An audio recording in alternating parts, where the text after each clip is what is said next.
Welcome back to Nick Vic Locks. Today, not a picking video, but I thought we'd talk about tensioner and pick selection when approaching a lock, or at least what my thought process is and what goes through my head when I'm coming up on a lock for the first time as to what I want to grab and do. So I think I'd start with the tensioner selection if we're going to go with top of keyway or bottom of keyway. Top of keyway is going to be the side with the pins. Bottom of keyway is the side without pins. Obviously, top and bottom is going to be relative to orientation, but for the purposes of understanding what we're talking about, top of keyway is where the pins are. Bottom of keyway is where the pins are not. So first thing that I do is I want to look at the keyway and decide where do I want to tension the core. Do we want to tension it at the top or the bottom? Most of the time, top of keyway is going to be the safest option and the best choice 90% of the time, in my opinion, in my experience. It's not going to obstruct the pins in any way, maybe visually obscure them where you can't see them, but dog hair, get rid of that. But it's not going to inhibit your pick from getting to the pins in any way. Bottom of keyway, there we go, we'll grab, we'll just get this one, that's too big, but you fit in there. Bottom of keyway, it's obviously going to go at the bottom. It is going to close off that portion of the keyway to you for picking, which means your pick will have to be higher up or resting on the warding as you're picking the pins. A lot of people, when they start out, are going to use bottom of keyway tension. Most pick sets, when you get them, especially the cheap ones, they're going to give you a selection of wiper inserts or bottom of keyway tensioners. Z-wrench, it's an untwisted one, so whether you want it twisted or not, whereas, let's see here, there's a bottom of keyway tensioner wiper insert, and this one has a twist in it. You see? Some people like the twist, some people don't. With the twist, it gives you a broader surface to rest your finger on or to apply tension to, as opposed to the edge of it with the untwisted ones. And you have a lot of different options. So we talked about wiper inserts. Most of the time these are going to be from bottom of keyway. Your Z-wrenches.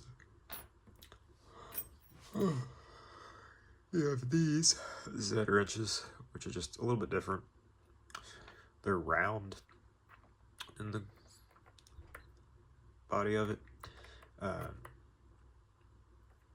This is just heat shrink tubing that I put on this just to identify it, but also add a little grip to it. And there you go. And you have your pry bars, which are typically going to be top of keyway. Just fit in there.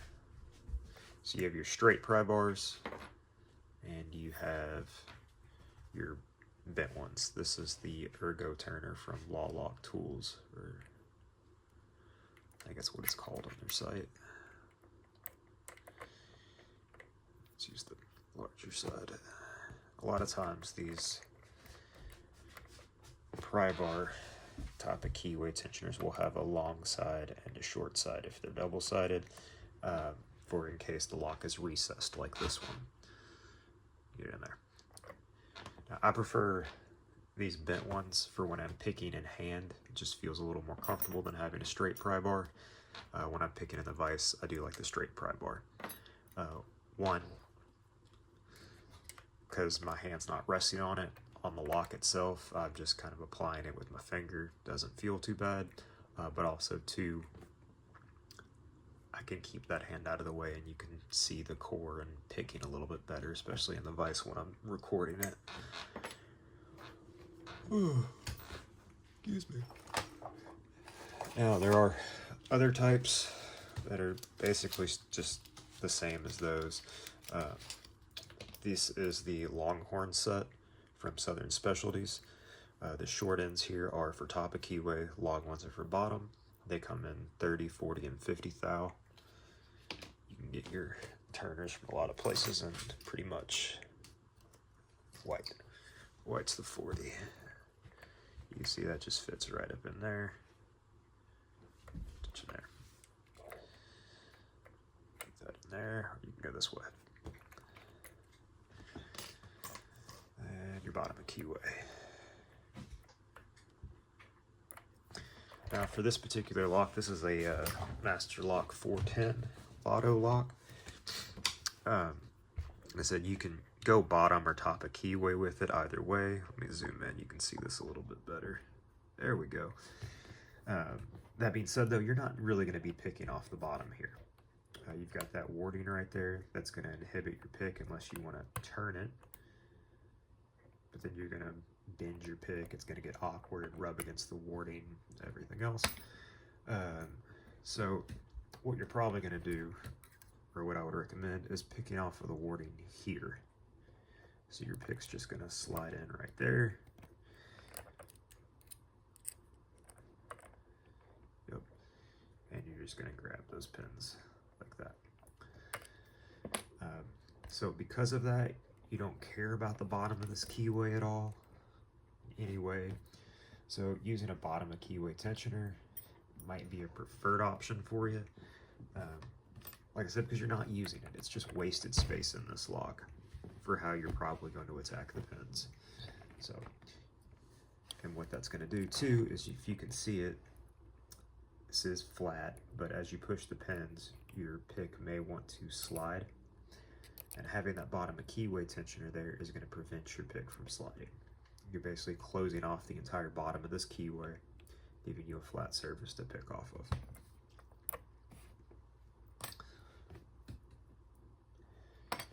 Now, a lot of people, when they start picking, common question is, how much tension do I need to use on the lock? Best way to figure that out is to put your key in, take your tensioner, put it in there, and just apply force. However much force you need to get that key to turn, that's how much tension you need to put on this lock. And I am barely pushing on this. Okay, let's zoom back out. You can see the whole hand and everything. There we go.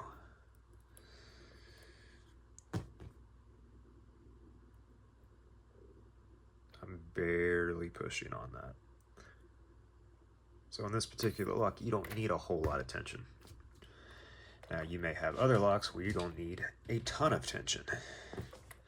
And that's not to say that just because it takes a little bit of tension to get the key to turn, or it takes a lot of tension to get the key to turn, doesn't mean that that amount of tension will get you an open. I've seen plenty of people that will use heavy tension on every single lock and pick it just fine. Some people like to use feather light tension on every lock and they get their opens. It's just going to be kind of our personal preference, skill development over time. But just a general rule of thumb and a good way to determine where you should start with your tension is using the key test. So start with that much tension as you're picking it. Depending on what feedback you're getting, what the pins feel like, you may need to increase or decrease the amount of tension you're putting on the lock to help you better feel what's going on inside the lock to get the open. Then we move on to pick selection, and we kind of touched on it a minute ago. First thing is, where are you going to pick from? Are you going to be picking from the bottom of the lock? Or are you going to be picking off of the warding?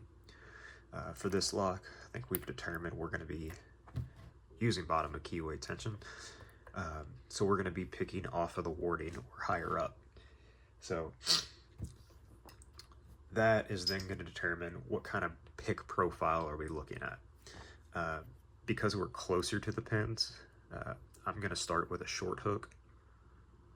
This one's from Southern Specialties. And just see what that gets me. See what things feel like.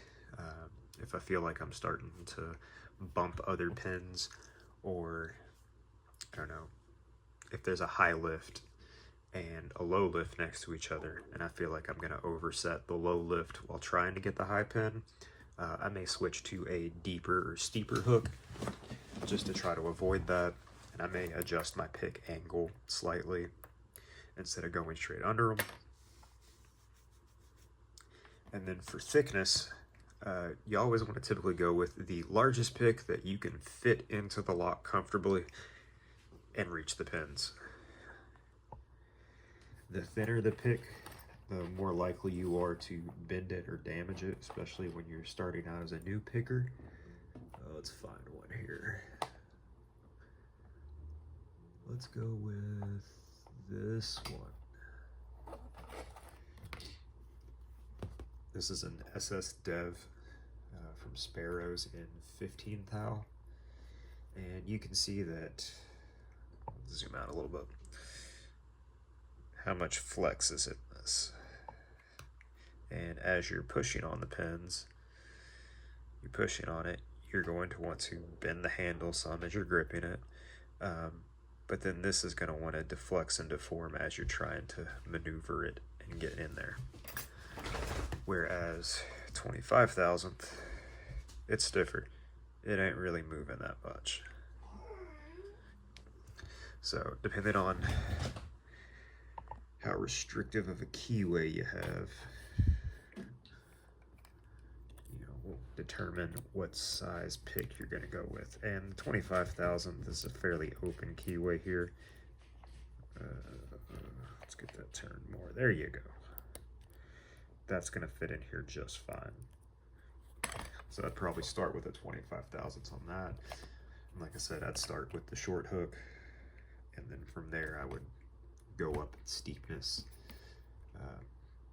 depending on what I'm feeling and what's inside the lock. Obviously, if you have the key, you can see what the lifts are on the pins, and that just gives you a little bit of a head start to figure out, oh, maybe I don't need a short hook. There are some really high lifts in there.